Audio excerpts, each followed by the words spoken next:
Welcome to the Deep Dive, where we take the sources you've shared with us and really pull out those crucial insights and surprising facts you need. To feel like you actually know what's going on. Exactly. Today, we're diving deep into something that, well, it touches all of us, our relationship with money. We've got some great material and article from Happy Bank about creating a positive money mindset. And some bits from Millennial Money with Katie discussing scarcity versus abundance. Lots to unpack here. Yeah, and our mission today really is to explore how our thoughts, our beliefs about money, how they genuinely shape our financial reality. Right. We want to pull out practical steps, some really compelling ideas from these sources to help you build a more empowering financial outlook. Basically a shortcut to, transforming how you deal with money. Okay, let's get into it then. Money. It's tricky, isn't it? Often something we don't talk about. Yeah. But the Happy Bank source jumps right in, saying it's something everyone needs to survive, obviously, but not having enough or maybe having too much debt can cause major stress, like serious anxiety. And what's really fascinating there, I think, is how the source points out that once a negative thought pattern about money sets in, it can kind of operate under the radar. Subconsciously. Yeah, exactly. Affecting your choices in ways you might not even be aware of. If you're always living in that state of fear, you might, sabotage opportunities without realizing it. Or just avoid looking at your bank statements altogether. Right, which just digs the hole deeper. So it really brings up that big question. How do we actually shift that mindset? How do we change those ingrained thoughts? That is the million-dollar question, right? Okay. To start getting some answers, let's look at the Millennial Money with Katie source. It tells this really powerful story about two friends. Okay. They started out pretty similar financially, similar salaries, that kind of thing. But one friend, let's call her the scarcity friend, she just seemed constantly worried about not having enough. The source gives this example. She'd Venmo request for tiny amounts, like $5.12 after they split groceries. Wow, okay. Yeah, and the energy around it was described as like urgent and untrusting. Just this constant internal loop of, I don't have enough. And if you think about that, like sending out those radio waves of I don't have enough, it's almost like, well, the source suggests it can kind of create situations where that becomes your reality. Counterintuitive, but yeah. It's a stream of consciousness that just doesn't lead anywhere good, It reinforces the very thing you're afraid of. Then you had the other friend, the abundance mindset friend. She was the opposite, always insisting on treating, buying the coffee, not really seeming to keep a running tally. Generous. Totally. And when asked about it, she just said, it's abundance mindset. Simple as that. And the definition they give is key here. Abundance mindset is believing you have enough, and not only that, but you will always have what you need. It's really about trust. Trust in yourself, trust in your ability to handle things, to generate what you need. And the results they mentioned, the scarcity friend, pretty much stayed stuck financially. But the abundance friend saw exponential growth in her income and potential. It's a pretty stark contrast. It really brings the concept to life, doesn't it? Beyond just theory. Absolutely. So that story really sets the stage. If we want to move towards that abundance path, what do we actually do? How do we start? Yeah, that's where the Happy Bank source comes back in. It doesn't just leave us hanging. It gives us 6 concrete steps, a sort of roadmap. Okay, let's hear them. Right. The first one is huge. Forgive your past financial mistakes. Easier said than done sometimes. Oh, for sure. But look, nobody's perfect. We've all made decisions we regret, right? The key, according to the source, is to learn from them, actually forgive yourself, and stop that cycle of beating yourself up. Holding on to guilt can apparently block you subconsciously. And I thought this part was really interesting, the idea of reframing how you think about debt. Yeah, tell me about that. Instead of just seeing it as this, like, terrible burden, remember what it allowed you to do. Maybe it was dinners out with friends, a trip, your education. It served the purpose back then. That's a powerful reframe. Take some of the negative emotional charge out of it. Okay, so forgiveness is step 1. What's next? Step 2 is understanding your thoughts and emotions around money. Getting conscious about it. Exactly. The source suggests this exercise. Yeah. For one whole day, after every single purchase or financial decision, just quickly write down your thoughts and feelings. Ooh, okay, like a money journal for a day. Yeah. It's about honestly evaluating what stresses you out. Do those purchases bring, like, a quick hit of happiness, then immediate guilt? How's it impacting your mental state? That sounds revealing. A bit intense, maybe, but revealing. Totally. Then, step 3. Realize that comparing yourself to others is a losing game. This feels especially relevant now. Oh, definitely. With social media. Right. You know your whole story, the good, the bad, the ugly. But online, you're just seeing everyone else's curated highlight reel. You don't see their credit card statements. Exactly. You don't know if they're drowning in debt or behind on payments. It's such a skewed view. And it's dangerous, isn't it? Even with people you know well, friends or family, you never really know their full financial situation. Comparisons just lead to feeling discouraged. Yeah, focusing on what you lack, feeling like your goals are impossible. It can even make you make more bad decisions trying to keep up. Definitely a trap. Okay, Okay. so no comparing. What's step 4? Step 4 is work on forming good habits.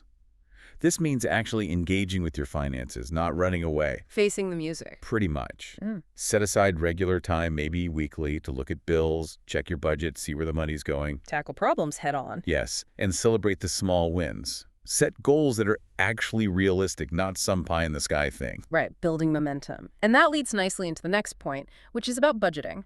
But maybe not how people usually think about it. Oh, yeah. Step 5 is create a budget that brings you joy. Joy.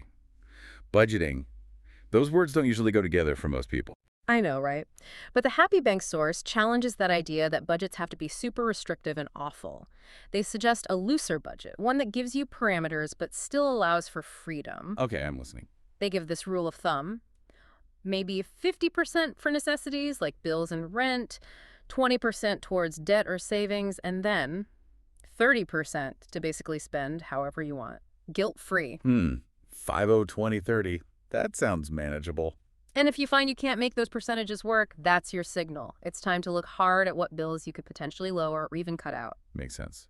Okay, so that's 5 steps. What's the final one? The 6th step is simple but profound. Remember to be thankful? Gratitude. Yeah. Actively appreciating what you have right now. Your home, your job, your car, food, the basics we often take for granted. It's easy to get caught up in wanting more. Always. The source emphasizes that you can always work towards making more money, that's fine, but it'll never be enough until you learn to focus on what you have with a grateful heart.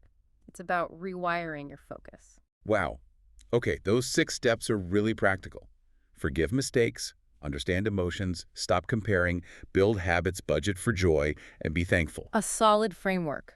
But then the Millennial Money with Katie source goes a bit deeper into why this abundance mindset actually seems to, well, create more abundance. And it insists it's not just like wishful thinking or superstition. Right, it gets into the mechanics of it. It boils down to qualities like openness and generosity. Okay. The argument is that these traits naturally predispose you to encountering better opportunities. You build a wider network because people want to be around generous, open people. You develop a bias towards taking smart risks and action. It connects back to that friend example, doesn't it? You'd rather hang out with or maybe go into business with the generous person. Exactly. It's not just about being nice, that generosity actively creates connections and pathways that just wouldn't be there otherwise. Generosity tends to attract generosity. So how does that play out with, say, financial decisions like investing? Well, think about it. Scarcity mindset might have you hoarding extra cash in a checking account even if you have an emergency fund, because what if I need it later?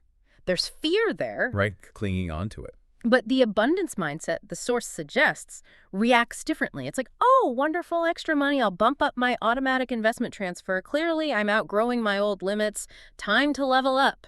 There will always be another paycheck. The core is that trust. Trust that there will always be enough.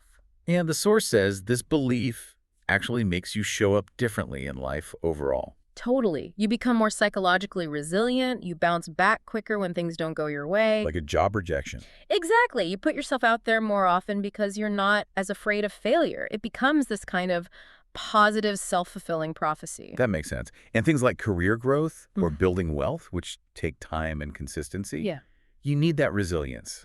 right. The source talks about adopting an aggressive strategy, meaning trying to pack more positive action into each year. Scarcity says, ugh, I'll never get a better job than this one. Why bother trying? Yeah, defeatist thinking. But abundance counters with something like, okay, didn't get that job. Must mean something bigger and better is waiting. I need to go after that even harder now.